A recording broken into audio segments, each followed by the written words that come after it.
আজকে দেখি তোকে কে বাঁচায়, তো বিভিন্ন কথা বলছে। তো আমি বলছি ছুঁয়ে দেখুন না একবার, ছুঁয়ে দেখুন না একবার।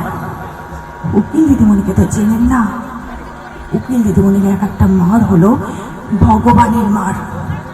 এমন মার মারবে, এমন মার মারবে, মেরে হাত পা ভেঙে পুরো করে পঙ্গু করে দেবে।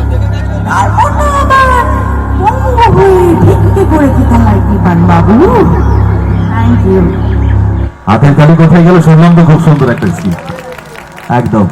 আচ্ছা, এখান থেকে আপনাদের কিন্তু কথাগুলো আমার কান পর্যন্ত আসছে না। যে কোনো মুক্ত মঞ্চের যারা আমরা সঞ্চালক হই, আমরা একটু নারদের ভূমিকায় কাজ করি, কারণ আমরা তো প্রতিনিয়ত সিরিয়ালের ব্যাপারটা আমরা ঠিক বুঝে উঠি না, আর সেই মতো প্রশ্নও আমরা রাখতে পারি না।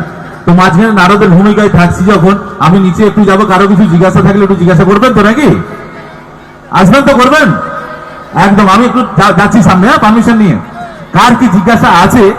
ম্যাডাম কিন্তু মঞ্চে রয়েছেন, আর ম্যাডামের সিরিয়াল যে চরিত্রে কাজ করেন এবং সেই সিরিয়ালের যদি কোনো কিছু জানার থাকে, কে কিছু প্রশ্ন আছে কারো? আমি গাইবো, তুমি নাচবে, আমি ডায়লগ বলবো, আমি গান করবো, আমি নাচবো, সব আমি করলে হবে?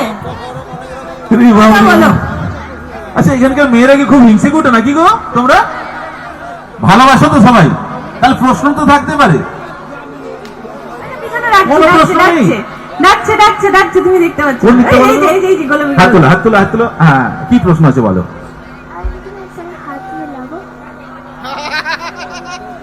আমি দিদি ভাইয়ের সঙ্গে হাত মেলাবো, এটা আমার প্রশ্ন।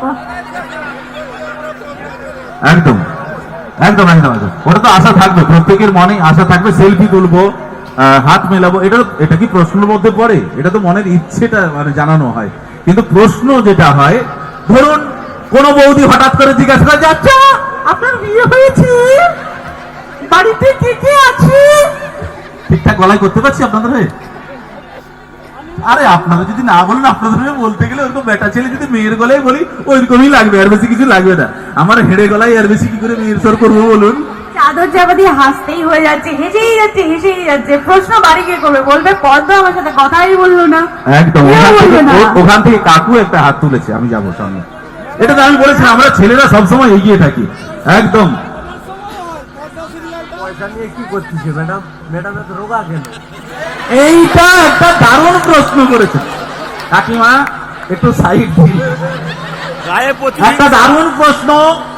আমাদের গ্রামের মেয়েরা যদি রোগা হয়ে যায়, তখন আমরা গ্রামের মহিলারা আলোচনা করি, ছি ছি ছি, দেখ দেখ দেখ, ওর বাড়ির মেয়েটা না খায় না বোধ হয়, অপুষ্টিতে ভুগছে। কিন্তু কলকাতাতে দেখুন, কলকাতাতে যদি মেয়েদের ফিগার রোগা হয়ে যায়, তখন বলে দেখছিস মেয়েটার ফিগার না জিরো ফিগার। তাহলে আমরা গ্রাম পিছিয়ে আছি না শহর পিছিয়ে আছি? বুঝতেই পারলাম না। তবে কাকুর প্রশ্ন ছিল, আপনি কি খাওয়া দাওয়া করেন না? পদ্মর কথা বলছে না রেশমার কথা বলছে? দুটোই বলছি, পদ্ম যে রেশমা, সে দুটোই আমরা বলছি। আমাদের জানার ইচ্ছা, অভিনয় দুটোর উত্তর দুরকম যাবে তো? দুটোর উত্তর দুরকম আছে। আচ্ছা আচ্ছা, রেশমার বলুন প্রথমে। না না, আগে পদ্ম বলতে চাই। আচ্ছা বলুন। আচ্ছা, পদ্ম তো পরিচারিকা, লোকের বাড়িতে খায়। আরে থাকবে শ্বশুর, মানে আগের কথা তো বাদ দাও, গীতা উকিল দিদিমণির বাড়িতে, এখন শ্বশুর বাড়িতে আছে। শ্বশুর বাড়িতে এখন 2-4 দিন লুচি পাওয়াটা খাওয়াচ্ছে। হতে পারে কদিন পরে ঠোসার পরে আমি মোটা হতে পারি, পরের কথা পরে দেখা যাবে।